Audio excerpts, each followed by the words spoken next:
मेरे भक्तों को हर हर महादेव, श्री शिवाय नमस्तुभ्यम, ओम नमः शिवाय। शिव महापुराण की कथा करने जा रहा हूँ, आप जरूर सुनिएगा। महाप्रलय काल में केवल ही शताधिक के संत का प्रतिपादक उस निर्गुण निरंकार ब्रह्म से ईश्वर मूर्ति सदाशिव और प्रकटय सदाशिव द्वारा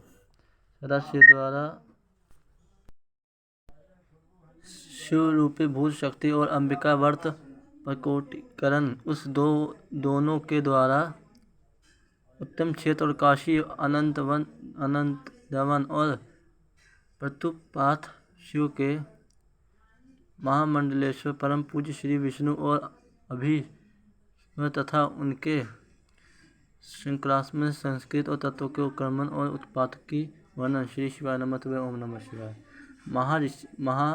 ब्रह्मा जी ने जब कहा, ब्रह्मण देव शिरोमणि, तुम सदा समस्त जगत के उपकरणों में ही लगे रहते हो और तुम लोगों के ही हित की कामना से बहुत ही उत्तम बात पूछी है, जिससे सुनने से संपूर्ण लोगों के समस्त पापों का क्षय हो जाता है। इस अनामय शिव तत्व का तुमसे वर्णन करता हूँ। और शिव तत्व का स्वरूप बड़ा ही उत्कृष्ट है और अद्भुत है। इस समय समस्त चराचर जगत नष्ट हो गया था, सर्व केवल अंधकार ही अंधकार था। इस समय सूर्य की दिखाई देते थे, ना ही चंद्रमा, अन्य ग्रहों का नक्षत्र भी पता नहीं था, ना ही दिन होता था ना ही रात होती थी। अग्नि, पृथ्वी और वायु, जल की सत्ता नहीं थी प्रधान तथा प्रकृति और रहित सुनना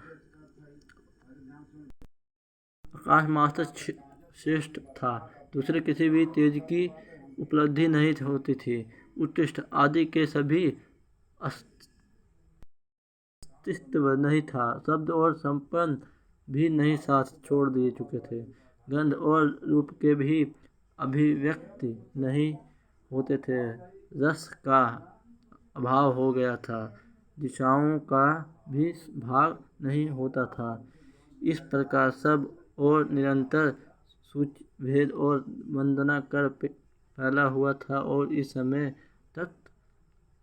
तत्वदर ब्रह्मा इस स्तुति में जो संत सुना जाता था, एकमात्र वही श्रेष्ठ था।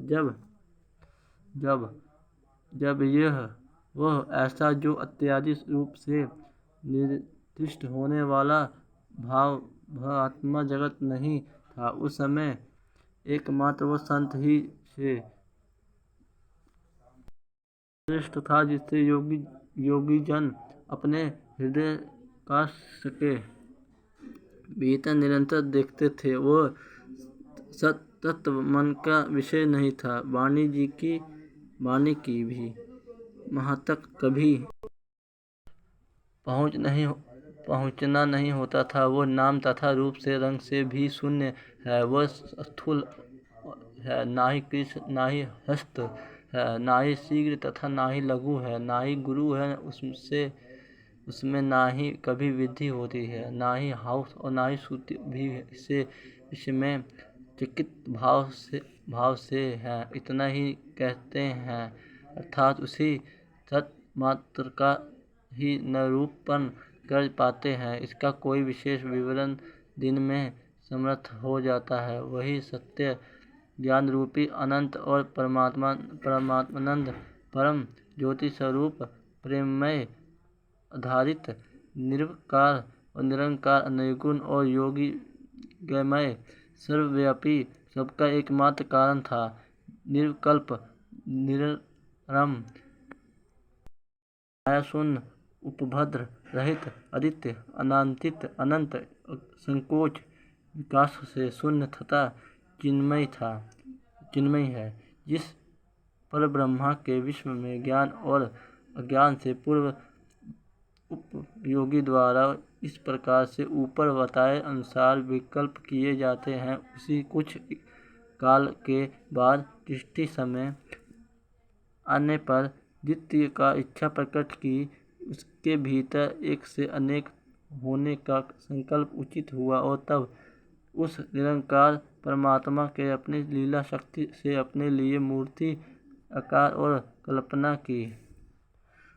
उस मूर्ति संपूर्ण श्रेष्ठ और गुणों से संपन्न सर्वज्ञाता ज्ञानमयी और शुभ स्वरूप सर्वव्यापिनी स्वरूपा सुंदर दर्शनी सर्वकर्णी सबकी एकमात्र नज़दीकी सर्वथा और सब कुछ देने वाली और संस्कृतियों के केंद्र थी। और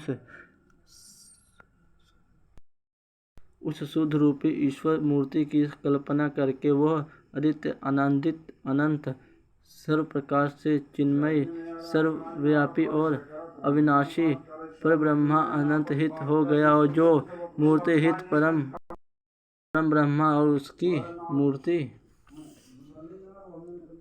चिन्मय आकार और भगवान सदाशिव है। अर्वाचीन और प्राचीन विद्वान उन्हों को ईश्वर कहते हैं। उस समय एकाकी रहकर स्वेच्छानुसार विहार करने वाले उन अपने विग्रह से स्वयं ही वो अपना स्वरूप भूत और शक्ति सृष्टि और की जो उनके अपने श्री से भी अलग होने वाले नहीं थी। उस महाशक्तियों के प्रधान प्रकृति और गुणों की माया बुद्धि तत्व की जानी तथा विग्रहित बताया गया है। वह शक्ति अंबिका कही गई है।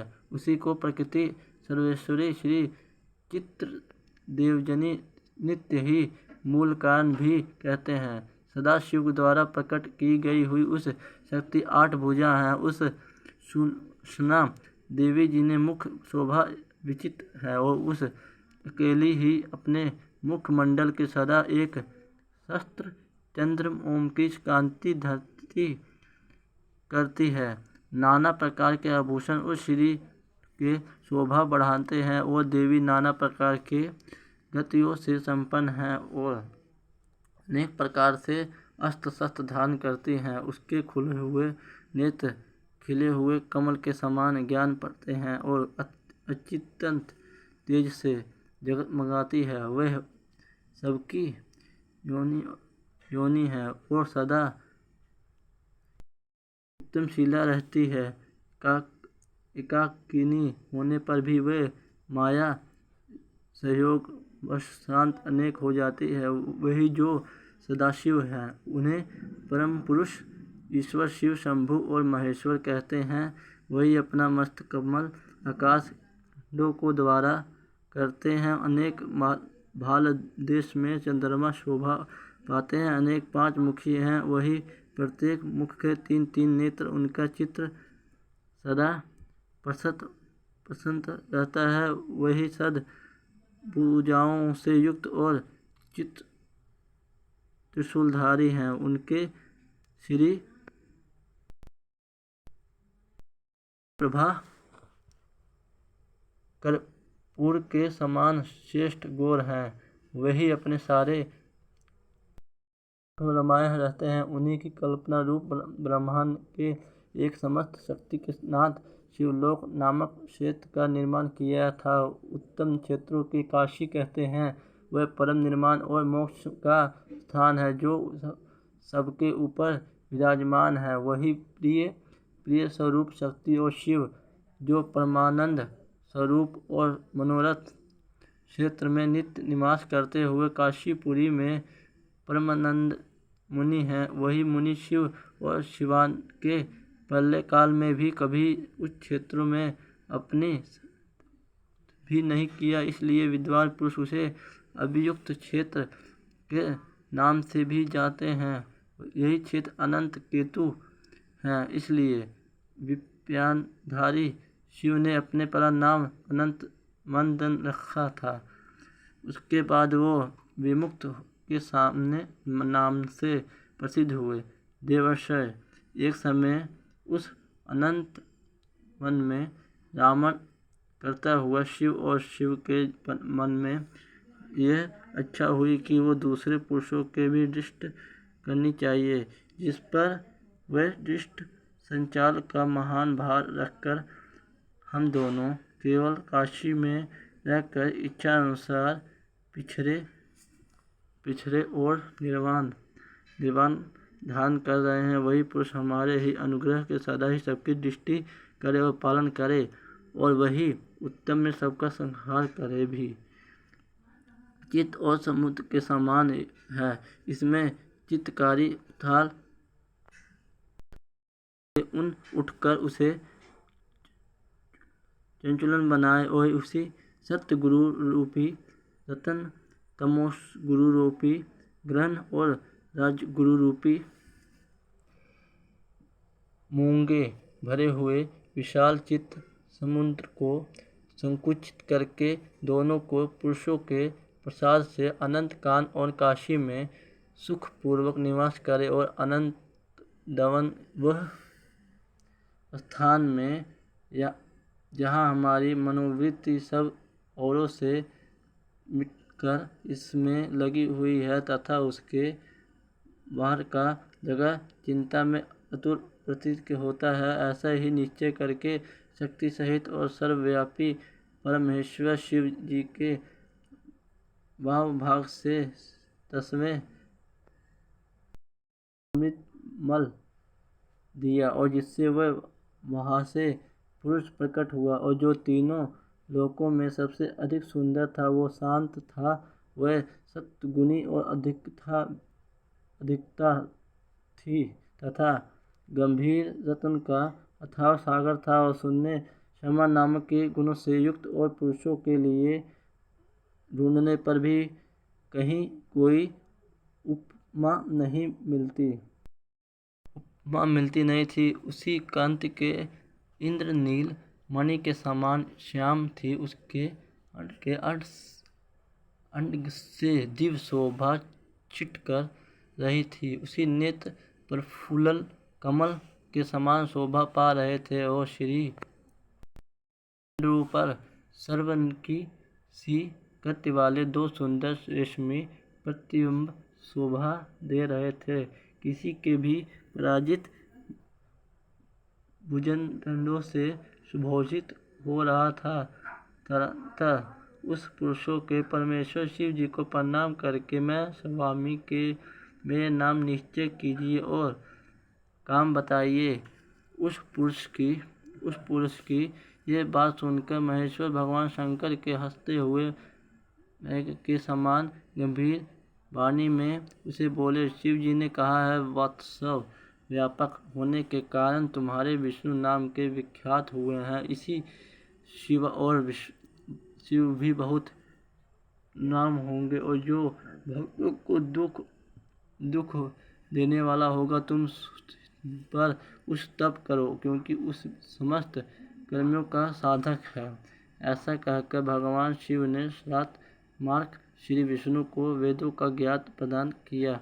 तदनंतर अपनी महिमा से कभी भी युक्त न होने के श्री हरि भगवान शिव को प्रणाम करके बड़ी और भारी तपस्या करने के लगे, और शक्ति सहित परमेश्वर शिव ही पाप शरणों के साथ वहाँ से उदृश्य हो गए, और भगवान के विष्णु के सूर्य कल तक बड़ी कठोर तपस्या की, और तपस्या के परिश्रमत से युक्त भगवान विष्णु को नाना प्रकार के जल ढाए और निकलने लगी। वही सब भगवान शिव की माया के संभव हुए, और महामुनि उस जल से सारा सुन आकाश प्राप्त हो गया, और ब्रह्म रूप जल अपने सर्पमात्र से सब पापों का नाश करने वाले सिद्ध हुए, और उस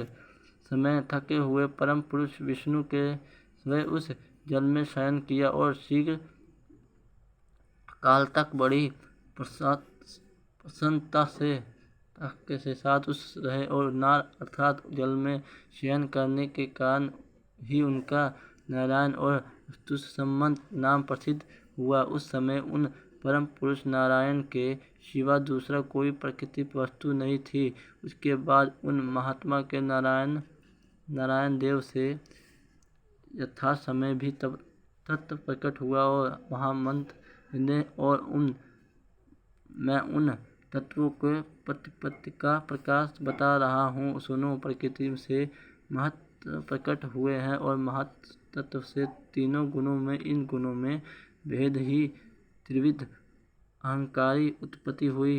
अहंकार से 5 तन्मात्राएं हुई और उन तन्मात्राओं से 5 भूत प्रकट हुए और उसी समय योग निद्रा और कर्म निद्रों को भी भात प्रभाव हुआ। और मुनि श्रेष्ठ, इस प्रकार से मैंने तुम्हें त्रिभुवों की संख्या बताई है।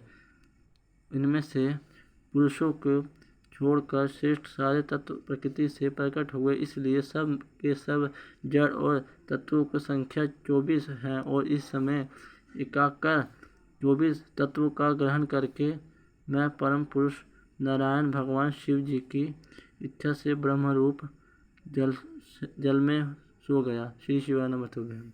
हर हर महादेव।